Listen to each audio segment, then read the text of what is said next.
Good morning guys. Hope कि आप अपनी क्लासेस को बहुत अच्छे से मतलब बेनिफिट ले रहे होंगे और पढ़ रहे होंगे। ठीक है, तो जैसे अब आज हम वर्क मैनेजमेंट के बारे में पढ़ेंगे। जैसे हमने पहले टाइम मैनेजमेंट के बारे में पढ़ा था कि टाइम मैनेजमेंट की क्या इंपॉर्टेंस है हमारी day to day routine life में, उसी तरह से वर्क मैनेजमेंट भी हम आज पढ़ेंगे।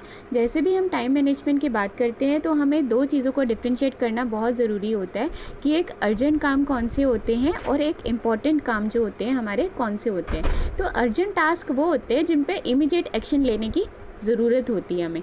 ठीक है, लेकिन जो इम्पॉर्टेंट टास्क होते हैं वो कौन से होते हैं? जो इम्पॉर्टेंट टास्क हैं वो अर्जेंट हो सकते हैं अगर हम उसको टाइम टू टाइम ना आगे बढ़ाते रहें। ठीक है, अब जैसे हमारी फॉर एग्जांपल जैसे अब हमारी क्लासेस चल रही हैं। ठीक है, ये इंपॉर्टेंट टास्क क्या है? आपको आपका एग्ज़ाम क्लियर करना। अगर आप इसको साथ साथ अपना रोज़ सिलेबस डन करते जा रहे हो तब तो आपको चिंता नहीं होनी चाहिए आपके एग्ज़ाम की।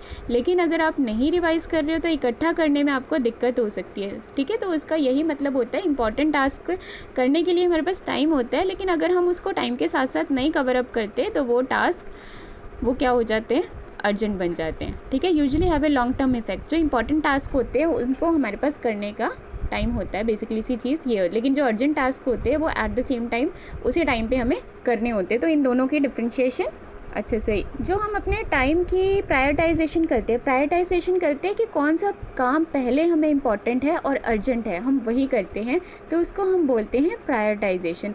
ठीक है, और प्रायोरिटाइजेशन का मेन मतलब ही यही होता है कि हम अपने क्राइसिस को अवॉइड कर सके।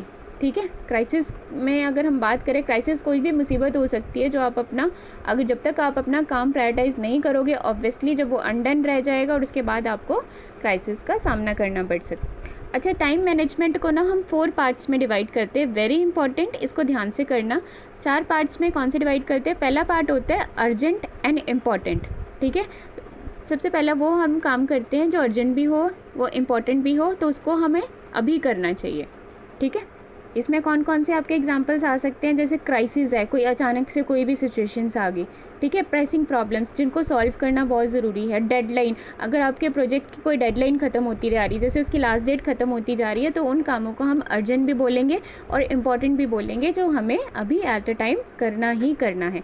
ये होता है पहला स्टेप टाइम मैनेजमेंट का। दूसरे पार्ट में क्या आता है हमारा? Not urgent but important. वो वाले काम जो हमारे लिए अर्जेंट नहीं है लेकिन वो ज़रूरी है, उन कामों को हम क्या करके रख सकते हैं? शेड्यूल करके रख सकते हैं अपने कैलेंडर में करने के लिए। ठीक है, हमारे कौन कौन से काम आते हैं? जैसे प्रिपरेशन एक्टिविटी, कभी भी आपने एक्टिविटी ज्वाइन करनी है तो आप अपने शेड्यूल कर लो कि नहीं, इस तारीख को मैंने अपनी एक्टिविटी ये वाली ज्वाइन करनी है और इस तारीख को मुझे ख़त्म करनी है। ठीक है, रिकॉग्नाइजिंग न्यू एक्टिविटीज़, प्लानिंग करना, रिक्रिएशन करना किसी भी चीज़ की, तो ये सारे हमारे सेकंड काम स्टेप में आते हैं जो कि नॉट अर्जेंट है लेकिन इंपॉर्टेंट है, जिसको हम आराम से कर सकते हैं और हमने उसको अपने कैलेंडर पर शेड्यूल करके रख लिया है। तीसरा पार्ट अगर हम बोले तो उसमें आता है अर्जेंट बट नॉट इम्पॉर्टेंट। वो वाले काम कौन कौन से होते हैं? ठीक है, जो अर्जेंट तो होते हैं लेकिन उनकी कोई इम्पोर्टेंस नहीं होती है, तो उन कामों को हमें मोस्टली अवॉइड करना चाहिए। ठीक है, और चौथा पार्ट में हमारा आता है not urgent and not important. वो वाले काम जो हमारे लिए अर्जेंट भी नहीं है और इम्पॉर्टेंट भी नहीं है। ठीक है, और इससे हमारा सिर्फ और सिर्फ हमारा टाइम वेस्ट होता है, तो इन कामों को हमें अवॉइड करना चाहिए। जैसे सारा दिन फ़ोन लेके बैठे रहना, सोशल मीडिया यूज़ करना, इन कामों का हमारा तो ना कोई मकसद है, ना तो इम्पॉर्टेंट है, ना तो अर्जेंट काम है, ये सिर्फ हमारे टाइम की वेस्टेज करते हैं। तो ये टाइम मैनेजमेंट का हमने 4 पार्ट्स किए हैं क्वाड्रेंट के।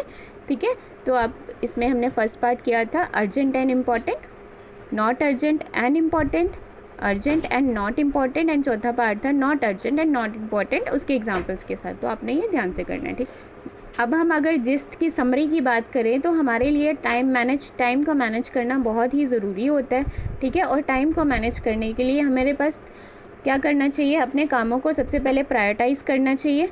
ठीक है, उनकी अर्जेंसी को डिफ़ाइन करना चाहिए कि वो काम कितने अर्जेंट है, और फिर उसकी इम्पोर्टेंस को डिफ़ाइन करना चाहिए। पहले प्रायोरिटाइज़ करेंगे, फिर अर्जेंसी को डिफ़ाइन करेंगे और फिर उसको इम्पोर्टेंस के अकॉर्डिंग उन कामों को हम शेड्यूल करके ख़त्म करेंगे। ठीक है, ये थोड़ा सा मैंने पिछला आपको बैकग्राउंड बताया है टाइम मैनेजमेंट का। इसमें से